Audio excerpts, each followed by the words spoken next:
Bonjour, c'est Ursule encore. On est le 18 septembre 2020. Alors je viens sur la trompette aujourd'hui encore et je viens proclamer le retour de notre Seigneur Jésus-Christ. Amen. On est dans les temps où tout nous annonce le retour de notre Seigneur. Il est donc très important de se préparer. Amen. Un peu comme quand on va en voyage, on ne se lève pas comme ça et puis on part. On se prépare, on apprête la valise, etc., etc. Il est important de saisir que on doit aussi s'apprêter pour le ciel. Amen. Parce qu'on n'est jamais assez prêt ou bien on n'est jamais suffisamment prêt. Amen. Alors, le Seigneur nous a appelés, il nous a encouragés à veiller. Et il a pris l'exemple sur un maître de maison qui, s'il savait à quelle heure le voleur viendrait, il serait prêt et le voleur ne le volerait pas. Amen. Alors, question de nous dire que nous devons être prêts à tout moment. Amen. Quand on va se coucher, on ferme la porte. Quand on parle de voleur, c'est dans ce sens-là. Alors, on ferme la porte. La porte à quoi? Au péché. En pratiquant notre repentance, en venant devant Dieu, prier, lui demander pardon de nos erreurs de la journée, de nos péchés, de nous aider à avoir un esprit qui ne sommeille ni ne dort, alors que le corps dort, alors que le corps se repose. Il est très très important que l'esprit soit en éveil, toujours en train de prier. Amen. Si bien que quand l'ennemi frappe à la porte, l'esprit se réveille. Amen. Ça c'est très important. Alors, c'est une vie de discipline, une vie de prière, une vie d'organisation que le Seigneur vraiment te donne de pouvoir arriver à organiser ta vie autour de Jésus-Christ. Amen. Ça, c'est très, très important. Alors, que le Seigneur vraiment puisse bénir ces moments-là que nous allons prendre ensemble. Et je viens aujourd'hui parler de Apocalypse à ta portée. Amen. Je commence une série sur l'Apocalypse afin un peu de rendre facile la compréhension de ce livre-là. Non pas que je suis experte dans l'Apocalypse ou pas, mais le Seigneur m'a donné de constater qu'il y a plusieurs personnes qui sont bloquées. Amen. Qui n'arrivent pas à lire ce livre-là, soit par un esprit de peur, soit en se disant que c'est trop compliqué. Alors, soit en se disant qu'ils ont besoin de quelqu'un pour le leur expliquer. Mais si c'était un livre, au fait, qui demandait que quelqu'un d'autre nous l'explique, le Seigneur ne nous l'aurait pas donné. Amen. S'il nous l'a donné, c'est parce que c'est à notre portée. Maintenant, il faut venir, il faut lire. Amen. Et aussi un esprit avec lequel on approche la parole de Dieu. Il y a un esprit avec lequel on approche Dieu. Amen. La Bible nous dit que la crainte de l'Éternel, c'est le commencement de la sagesse. Alors, si tu crains Dieu, tu commences juste à être sage. Et tu as besoin de parcourir le chemin qu'on appelle sagesse pour arriver à connecter à ce Dieu-là, parce que c'est tout un parcours, c'est tout un pèlerinage. Mais il faut d'abord commencer, il faut d'abord commencer au point zéro. Amen. Alors c'est la crainte de l'Éternel. Quand ton cœur est désireux de craindre l'Éternel, tu commences à être désireux, à être sage. Ça, c'est très, très important. Amen. Alors, il y a une disposition d'esprit quand nous venons devant la parole de Dieu, ça c'est vrai, mais aussi devant Apocalypse. Amen. Puisque ici on parle d'Apocalypse. Alors, c'est bien de bannir la crainte. Amen. Parce que la peur ne vient pas de Dieu. Il est donc important d'enlever la peur de nous. Et de nous dire qu'Apocalypse, c'est un livre comme tous les autres livres de la Bible. Et que, par la grâce de Dieu, on peut le comprendre à cause du Saint-Esprit qui nous l'enseigne. Parce que c'est le Saint-Esprit qui enseigne. Amen. C'est pas nous-mêmes. C'est pas quelqu'un d'autre, c'est le Saint-Esprit. Alors, le psaume 51, le verset 11 à 13 nous dit ceci. Détourne ton regard de mes péchés. Efface toutes mes iniquités. Ô Dieu, crée en moi un cœur pur. Renouvelle en moi un esprit bien disposé. Renouvelle en moi un esprit bien disposé. Détourne ton regard de mes péchés. Ça, c'est deux éléments vraiment très importants quand tu viens devant Dieu. Parce que s'il y a un péché qui est là, ça peut être ton obstruction. Dans ce sens que c'est une barrière. Ça t'empêche d'aller plus loin. Amen. Alors, il est donc important d'ôter le péché de devant ta face ou bien d'ôter le péché entre Dieu et toi. Et l'autre élément aussi, c'est de venir avec un cœur pur. Alors, le cœur pur, ça fait allusion, son contraste, c'est le péché. Alors, ça revient à dire enlever le péché, enlever toute pensée négative, toute pensée qui n'honore pas Dieu. Et il dit, le psalmiste dit, renouvelle en moi un esprit bien disposé. Il est important que ton esprit soit disposé à comprendre l'Apocalypse. Si ton esprit n'est pas disposé, c'est que tu te bloques déjà. En partant, hein, tu t'es déjà créé une barrière. Et un esprit bien disposé. Amen. Et puis, Hébreux 4, le verset 12 nous dit ceci. Hébreux 4, ça, au fait, je cite ces versets-là juste pour créer en toi une disposition d'esprit, pour commencer la lecture d'Apocalypse et puis apprécier cela et te rendre compte que finalement, ce n'est pas quelque chose de compliqué. Amen. Alors, Hébreux 4, le verset 12, ça dit ceci. Car la parole de Dieu, elle est vivante et efficace. Voilà l'information que la parole te dit.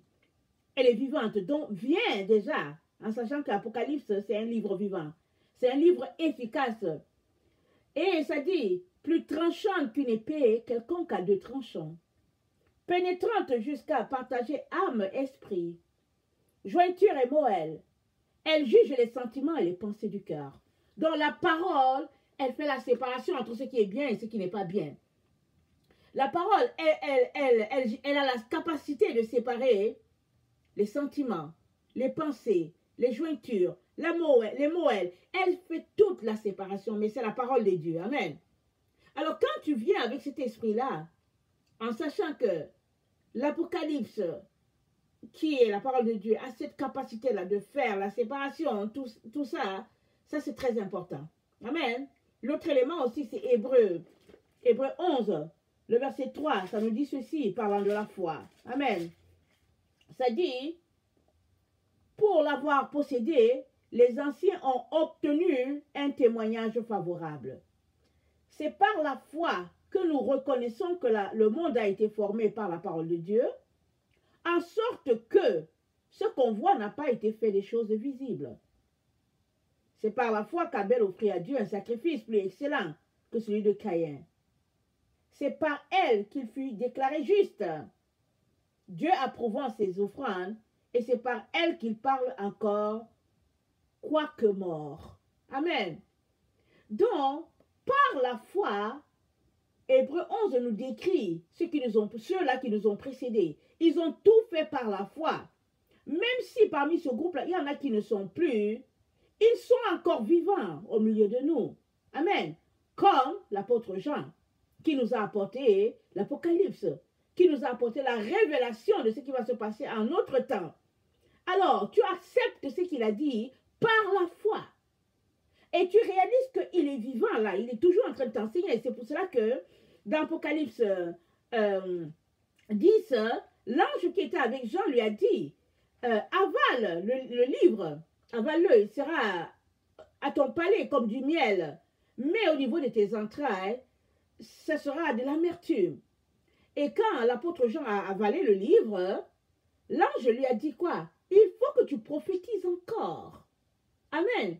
L'ange dit à Jean, tu n'as pas fini. Il faut que tu prophétises encore et que... puis il me dit le verset 11, il faut que tu prophétises de nouveau sur beaucoup de peuples, de nations, de langues et de rois. Alors Jean est toujours en train de prophétiser. Depuis qu'il a reçu la révélation, qu'elle a été rendue disponible, Jean est toujours en train de prophétiser. C'était d'abord disponible au niveau de eux, les apôtres, et cela s'est répandu petit à petit. Et il y a eu une Bible, et les différents livres ont été collectionnés. Et depuis des siècles, Jean ne fait que prophétiser. Il ne fait que prophétiser. Et nous sommes dans le temps où nous allons être, nous allons clôturer cela. Amen. Nous sommes la génération de la fin. Et Jean, il vient encore nous prophétiser à nous. Amen. Mais c'est par la foi que tu saisis cela. Tu saisis que Jean est vivant par la foi. Tu saisis que ce qu'il dit, c'est la vérité par la foi. Et cette foi-là va te transformer. Cette foi-là va te visiter. Parce que c'est l'Esprit de Dieu qui t'enseigne. Amen. Donc il y a une disposition d'esprit. Mais si tu viens, tu dis, oh non, Apocalypse, c'est trop compliqué, je ne sais même pas de quoi il est question, etc., tu ne comprendras rien. Tu es déjà en train de te bloquer. Mais si tu viens avec un esprit bien disposé, comme nous l'apprend le roi David, crée en moi un cœur pur, renouvelle en moi un esprit bien disposé, tu es déjà en train d'inviter le Saint-Esprit. Tu es en train d'inviter ces différentes personnes à venir s'asseoir avec toi. Parce que le psaume que tu auras récité, c'est David, dont David est avec toi. Amen. Alors, Apocalypse, c'est Jean est avec toi. Allez, si on a lu Hébreu, qu'on a cité Abel, Abel est avec toi. Quoique, il est parmi les premières personnes qui ont subi la mort. Amen. C'est comme ça qu'il faut se connecter à la parole de Dieu. Et venir dans une attitude de révérence devant ce Dieu-là pour pouvoir comprendre et saisir ce qu'il a à nous dire. Amen. Alors, aujourd'hui, on va commencer la leçon 1, l'Apocalypse à ta portée. Alors, je t'ai donné les éléments, ta disposition d'esprit. Comment tu dois venir devant Dieu quand tu veux lire ce livre-là. Amen. Alors, allons-y donc lire Apocalypse 1. J'aimerais déjà te dire que je les ai regroupés en blocs. Amen. En blocs de leçons. Alors, il y a des parties où je vais juste survoler. Et il y a d'autres parties sur lesquelles je vais m'arrêter. Par exemple, je peux m'arrêter sur un verset très très important dans la série que j'apporte. Exemple, s'il y a une leçon 1 ou bien leçon 2, je peux m'arrêter sur un élément très très important parce que je suis en train de faire un survol pour que toi tu puisses saisir cela et qu'au niveau de ton esprit, tu puisses démêler toutes ces choses-là qui te confondent, par exemple. Amen. Et bien sûr, je reviens encore dire que je ne suis pas la personne qui détient la clé de l'Apocalypse. Ok? Je ne détiens pas toute la compréhension de l'Apocalypse. Alors, j'apporte ce que j'ai, sachant que c'est le Saint-Esprit qui nous enseigne. Amen. Alors, que le Seigneur vienne vraiment, que le Seigneur bénisse ces moments-là que nous prenons ensemble. Amen. Surtout, enlève la peur. Jette cela loin de toi, ça ne fait pas partie de Dieu. Alors, Apocalypse 1, on est dans la leçon 1, et on va lire, et après, je vais apporter ce qui est le plus important dans cette partie-là que j'appelle leçon 1, mais c'est beaucoup plus une introduction. Amen. Alors, titre et sujet du livre. Révélation de Jésus-Christ que Dieu lui a donné pour montrer à ses serviteurs les choses qui doivent arriver bientôt et qu'il a fait connaître par l'envoi de son ange à son serviteur Jean, lequel a attesté la parole de Dieu et le témoignage de Jésus-Christ, tout ce qu'il a vu. Heureux celui qui lit et ceux qui entendent les paroles de la prophétie et qui gardent les choses qui y sont écrites, car le temps est proche. Amen. Jean, au Saint-Esprit, qui sont en Asie, que la grâce et la paix vous soient données de la part de celui qui est, qui était et qui vient, et de la part des 7 esprits qui sont devant son trône, et de la part de Jésus-Christ, le témoin fidèle, le premier-né des morts, et le prince des rois de la terre.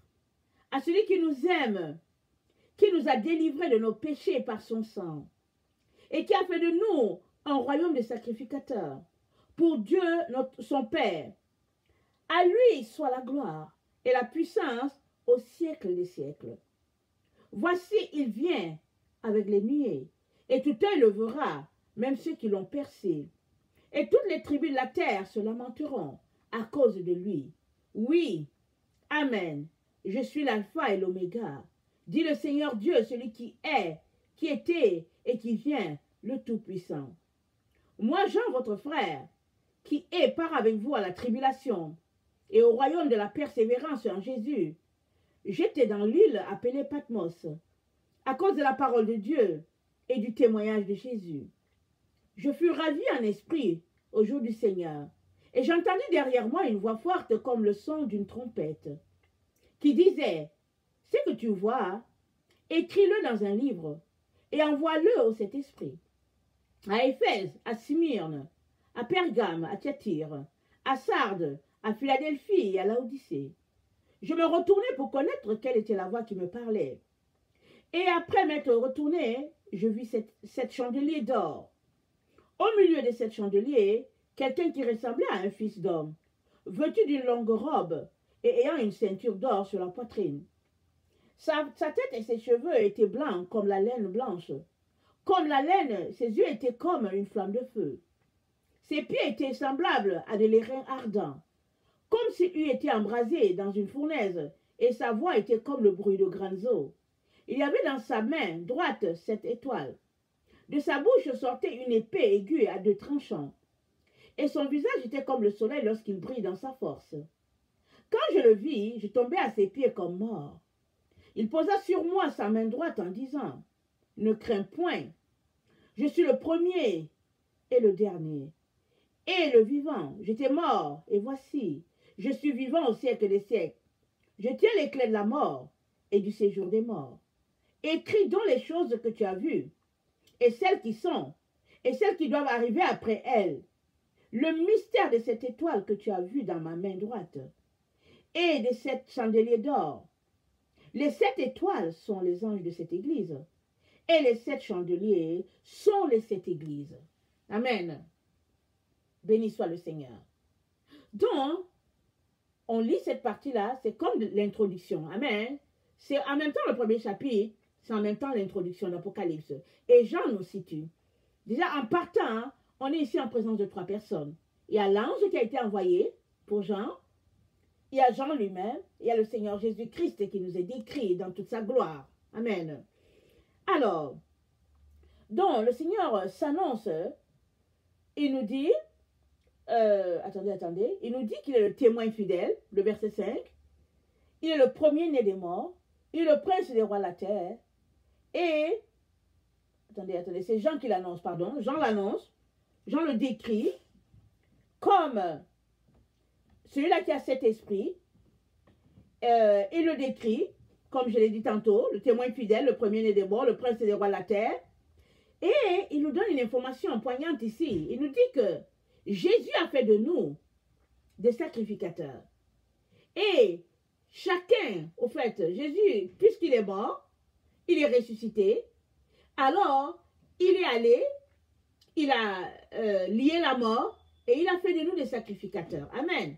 Et nous sommes un royaume de sacrificateurs. C'est-à-dire que toute personne qui accepte Jésus dans sa vie, qui marche selon ses principes à lui, il est sacrificateur. Alors finalement, on devient un village de sacrificateurs. Amen. Le millénium sera fait, sera un royaume de sacrificateurs. Tous les gens qui vont se retrouver au millénium, ils seront tous des sacrificateurs. Amen.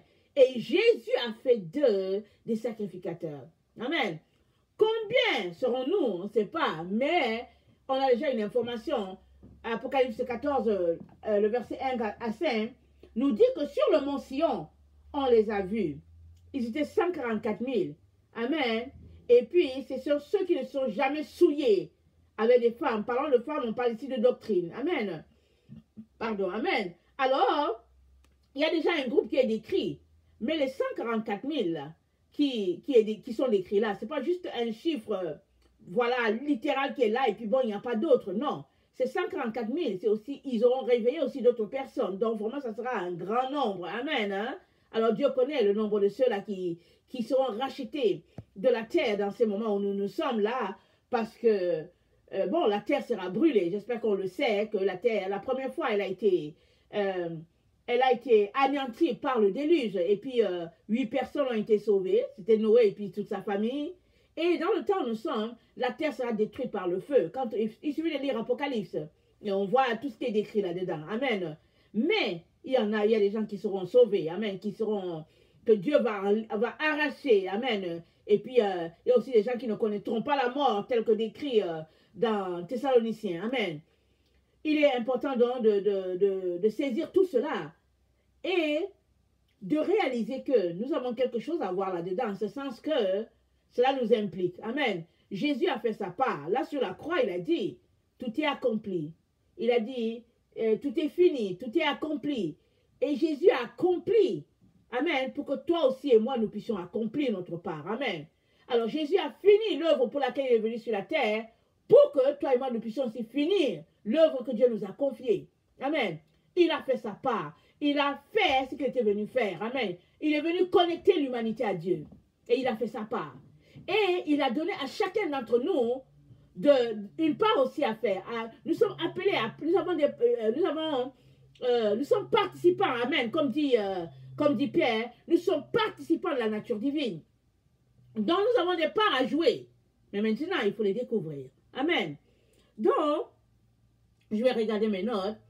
Il y a une information très très importante qu'il faut que tu saches là où tu es là. C'est Apocalypse 1, le verset 3. C'est dit, heureux celui qui lit et ceux qui entendent les paroles de la prophétie et qui gardent les choses qui sont écrites, car le temps est proche. Heureux es-tu si tu lis Apocalypse. Amen. Si tu ne lis pas Apocalypse, le Seigneur te dit en même temps, ipso facto, que tu n'es pas heureux. Amen. Excusez-moi, je vais rafraîchir ma gorge. Alors, il dit heureux celui qui lit, ou bien heureux celui qui lit, et ceux qui entendent les paroles de la prophétie. Alors, pourquoi est-ce qu'il dit heureux celui qui lit? Et ceux qui entendent, parce que celui qui lit, généralement, c'est un enseignant. Amen. Alors, quand il enseigne, quand il lit, il va l'enseigner à d'autres. Oh, nous sommes un royaume de sacrificateurs. Alléluia. Alors, toi, tu es appelé à lire, je suis appelé à lire, et puis après, finalement, on est appelé à lire pour enseigner d'autres. C'est ça qu'il est en train de nous dire ici. Et il nous dit de venir avec une disposition d'esprit, de joie, d'allégresse, parce que la révélation nous a été donnée. Imaginez ceux qui sont morts avant que Jean ait la révélation, ils ne savaient rien. Imaginez ceux, au fait, qui sont dans les parties reculées de la terre, qui ne savent rien de ça. Imaginez ceux-là qui, au fait, le temps où la Bible n'était pas encore mise en place. Amen. Imaginez, la Bible n'était pas mise, c'était pas rassemblée en un livre. Donc, il y a des gens qui n'ont pas su ce qui a été dit.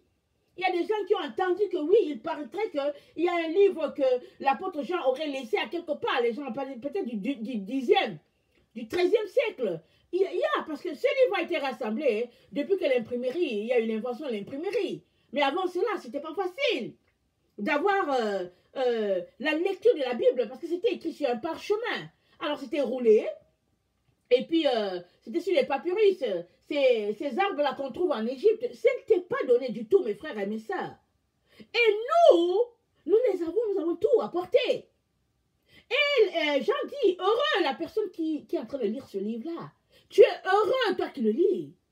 Mais encore faut-il que tu viennes avec une attitude de joie, une attitude d'allégresse, une attitude de célébrer Dieu, parce qu'il a permis que tu viennes dans une génération où tu peux lire Apocalypse. Parce qu'une fois que la révélation est sortie, alors à toi la responsabilité de tout faire pour être trouvé parmi les élus. À toi de faire tout ce que tu peux faire. Mais malheureusement, il y a des gens, ils vont entendre cela, ils vont lire cela, et ils vont quand même se retrouver à être égarés. Pourquoi? Parce qu'ils auront préféré la chair par rapport aux œuvres de l'esprit. Ils auront préféré de marcher sur le monde. Mais le Seigneur nous encourage à laisser aller le monde et ses passions. Parce que nous sommes dans les temps de la fin. J'en dis, heureux celui qui lit et ceux qui entendent les paroles de la prophétie et qui gardent les choses qui y sont écrites. Et qui gardent les choses qui y sont écrites. Car le temps est proche. Allons-y voir Jean 14. Jean 14. Parce que garder les choses qui y sont écrites, c'est marcher sur le commandement de Dieu. Amen. Attendez.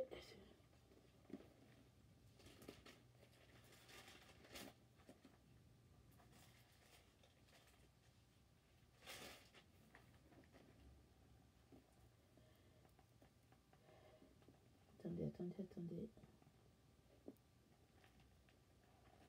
Le verset 10. Attendez, je suis dans Jean 15, excusez-moi. J'avais dit Jean 14, mais je vais d'abord lire le Jean 15, puis on va aller voir Jean 14. Jean 15.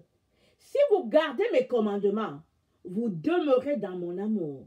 De même que j'ai gardé les commandements de mon Père et que je demeure dans son amour. Il dit heureux celui qui lit, ceux qui entendent et qui gardent les choses qui sont écrites, c'est-à-dire eux qui gardent les commandements, qui gardent les recommandations, qui gardent les conseils, les directives. Heureux sont-ils ces personnes-là.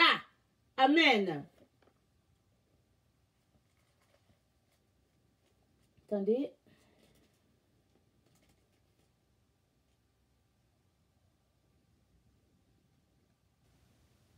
Le Jean 14, excusez-moi, Jean 14, le verset 12. En vérité, je vous le dis, celui qui croit en moi fera aussi les œuvres que je fais, et il en fera de plus grandes parce que je m'en vais au Père. Et tout ce que vous demanderez à mon nom, je le ferai, afin que le Père soit glorifié dans le Fils. Si vous demandez quelque chose en mon nom, je le ferai. Si vous m'aimez, gardez mes commandements. Si vous m'aimez, gardez mes commandements. Jean 15, le verset 10. Si vous gardez mes commandements, vous demeurez dans mon amour. De même que j'ai gardé les commandements de mon Père, et je demeure dans son amour. Et je vous ai dit ces choses afin que ma joie soit en vous et que votre joie soit parfaite. Donc, ça se relie. Jésus leur dit, si tu m'aimes, garde mes commandements. Et il te dit que si tu gardes mes commandements, mon Père va t'aimer. Alors, ça, c'est vraiment des informations très importantes, des informations précieuses à garder. Et on les garde comment? En mettant cela en pratique. C'est cela. Parce que l'apôtre Jacques a dit quoi? Il a dit, tu te séduis toi-même. Si tu lis seulement la parole, et si tu ne la mets pas en pratique, tu es en train de te séduire. Et il dit, la vérité n'est pas en toi. La vérité n'est pas en toi. Si tu lis seulement. Mais pour que la vérité soit en toi, il faudrait que tu sois, ou bien que tu fasses partie de ceux-là qui lisent la parole et la mettent en pratique.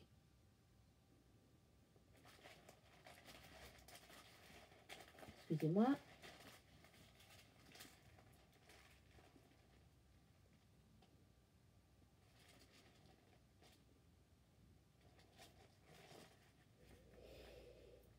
Jacques 1, pardon, le verset 21, c'est pourquoi, rejetant toute souillure, tout excès de malice, recevez avec douceur la parole qui a été plantée en vous et qui peut sauver vos âmes. Mettez en pratique la parole et ne vous bornez pas à l'écouter, en vous trompant vous-même par de faux raisonnements.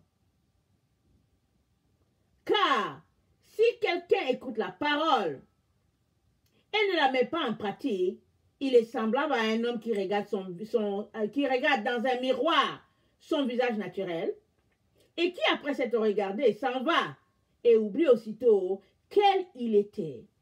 Mais celui qui aura plongé le regard dans la loi parfaite, la loi de la liberté, et qui aura persévéré n'étant pas un auditeur oublieux, mais se mettant à l'œuvre, celui-là sera heureux dans son activité.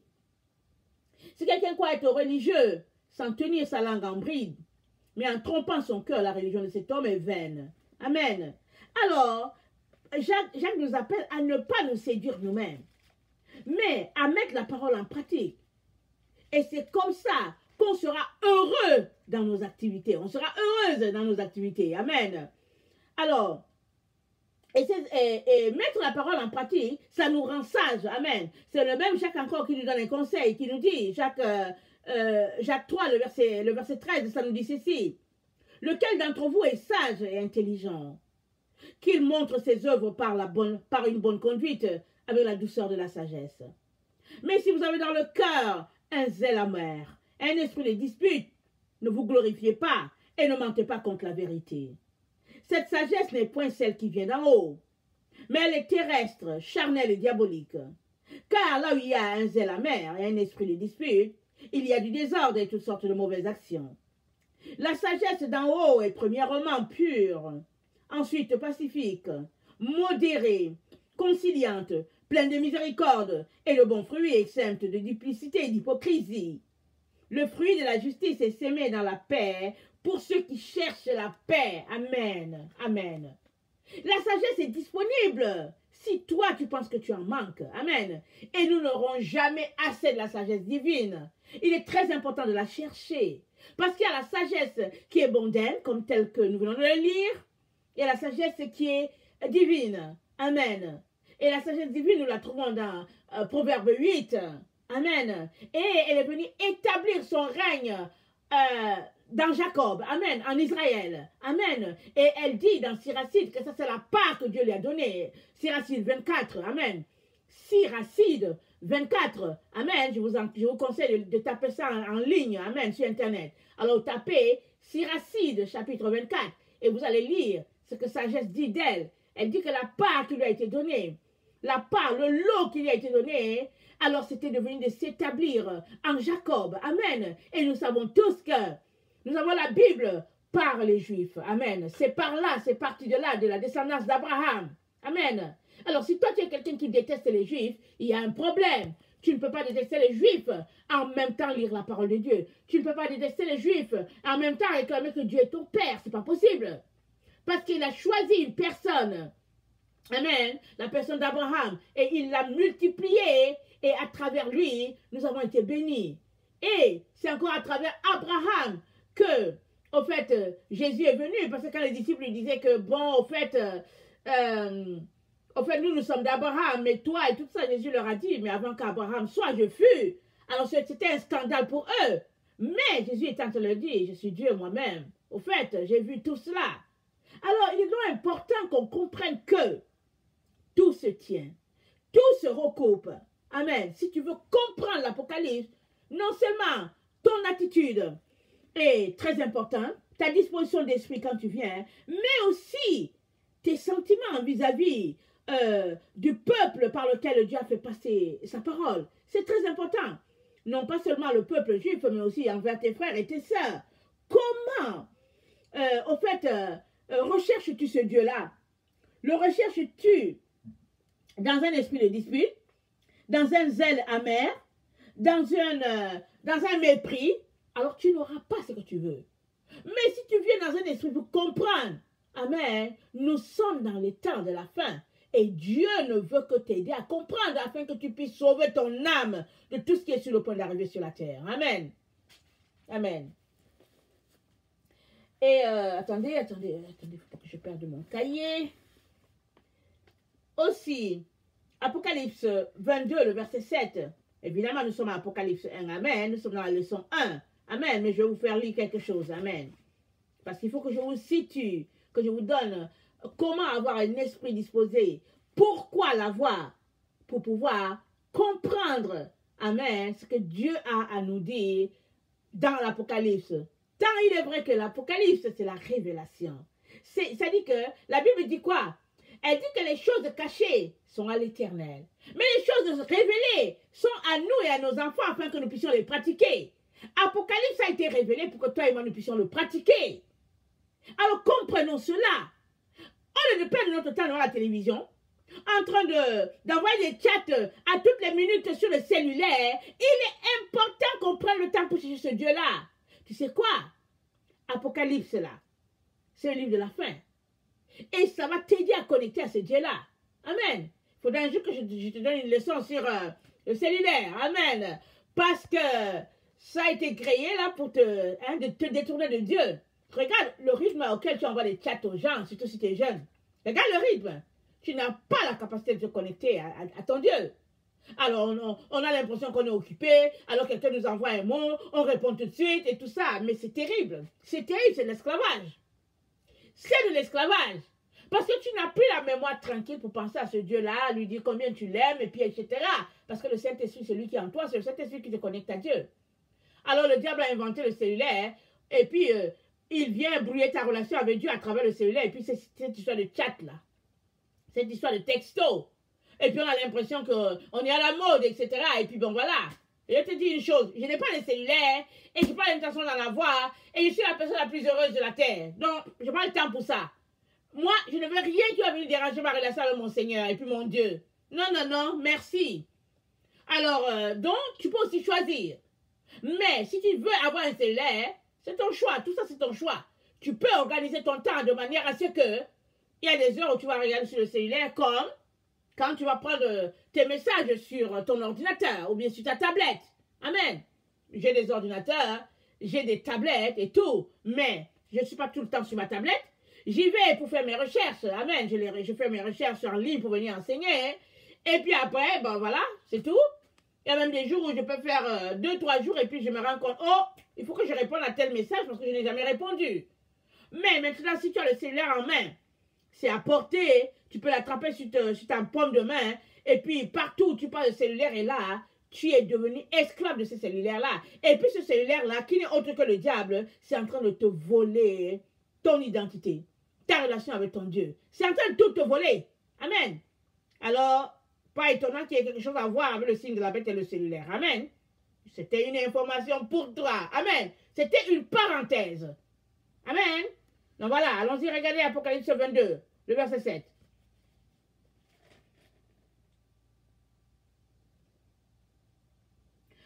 Voici, je viens bientôt.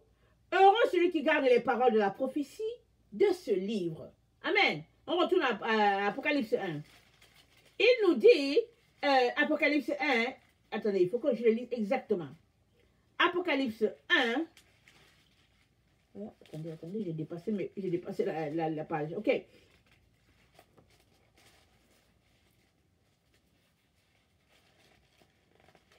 Ça colle. Ok. Apocalypse 1, ça dit, verset 3. Heureux celui qui lit et ceux qui entendent les paroles de la prophétie et qui gardent les choses qui y sont écrites, car le temps est proche. Apocalypse 22, le verset 7. Voici, je viens bientôt. Heureux celui qui garde les paroles de la prophétie de ce livre. Amen. Pour garder les paroles de la prophétie de ce livre, Apocalypse 22, le verset 7, il faut commencer par le lire. Apocalypse 1, alléluia. Et donc, tu as besoin d'avoir une bonne disposition d'esprit. Tu as besoin, au fait, d'inviter le Saint-Esprit. Tu as besoin de laisser à côté toutes les distractions possibles. Tu as besoin d'inviter la sagesse à être là.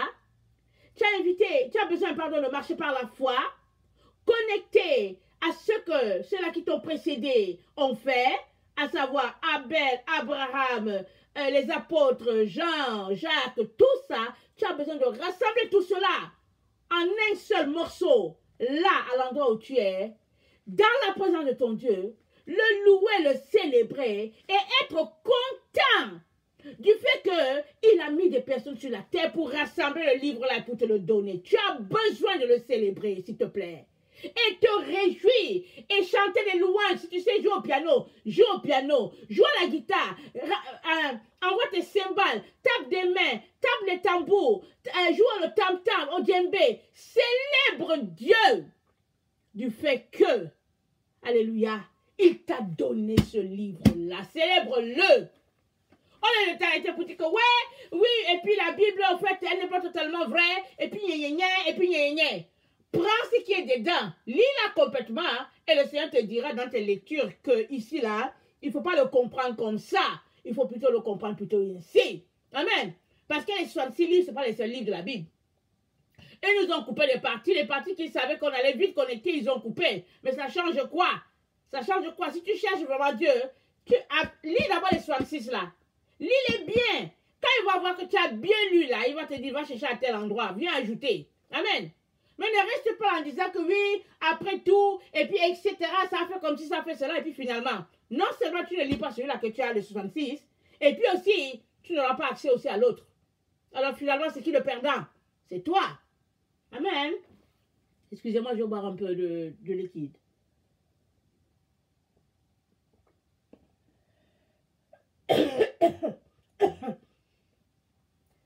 Alors, nous sommes dans les temps de la fin, comme dit. Il est très important de prendre du temps avec ce Dieu-là. Ça va faire partie du temps d'intimité.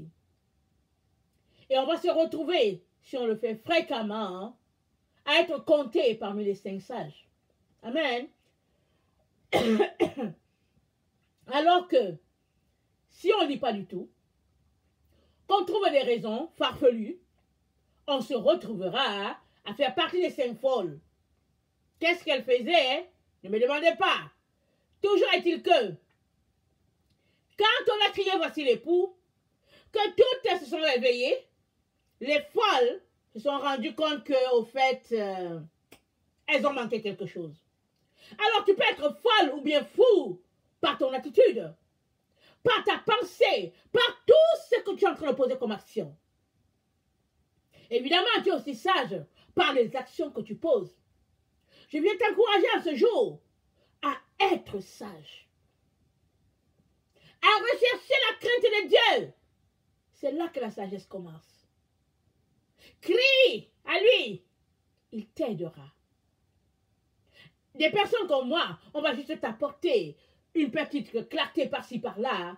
Mais si c'est à Dieu que tu connectes, tu vas manger à tous les jours. Tu vas ouvrir ta Bible, tu vas manger et tu seras rassasié et tu en voudras encore. Et le Seigneur te donnera de compléter cela dans le millénium. Amen. Que le Seigneur bénisse sa parole et qu'il te donne de célébrer le fait que tu as un livre à ta portée et que Apocalypse, la révélation divine, est venue jusqu'à toi. Amen. Si tu es quelqu'un qui ne connaît pas le Seigneur, je viens te dire que Jésus-Christ est la seule solution. Mahomet ne peut pas te sauver, pas Bouddha, pas Confucius, pas ton argent, pas ton or, tes maisons, tes voitures, ton savoir, tes diplômes, toute ta gloire, et puis ton physique et tout ce qu'on peut imaginer possible. Ça ne peut pas te sauver. Tu as beau être quelqu'un qui séduit les autres, ça ne change rien. Ça ne peut pas te sauver. Jésus est le seul qui sauve. C'est un nom qui t'énerve. Alors je te conseille d'arrêter de t'énerver quand tu entends le nom Jésus. Parce qu'il est ton sauveur, au fait. Si, alors que tu entends Jésus, tu t'énerves, qui va te sauver? Qui? Que le Seigneur te donne de réaliser que il y a un seul nom qui porte le salut. Et c'est le nom de Yeshua, le nom de Jésus. Ils ont converti ça, ils ont dit qu'il s'appelle Jésus en français. Et puis en anglais, Jesus. On l'appelle ainsi. Mais sa maman l'a nommé Yeshua. Dieu sauve. Alors voilà celui qui sauve. C'est Jésus-Christ de Nazareth. Lui, Yeshua, Dieu sauve. Alors que le Seigneur te donne de l'inviter dans ta vie ne sera plus pareille. La lumière te visitera et tu feras partie des enfants du royaume. Soyez bénis. Amen. Je vous retrouve à la leçon 2. Amen. Que son nom soit béni. Et puis bon sabbat. Amen. Que sa grâce vraiment vous donne de pouvoir observer le sabbat. On étudiera cela. Amen. Soyez bénis. Maranatha. Jésus revient. Voilà, je vous aime beaucoup. Et Dieu davantage. Merci. Merci.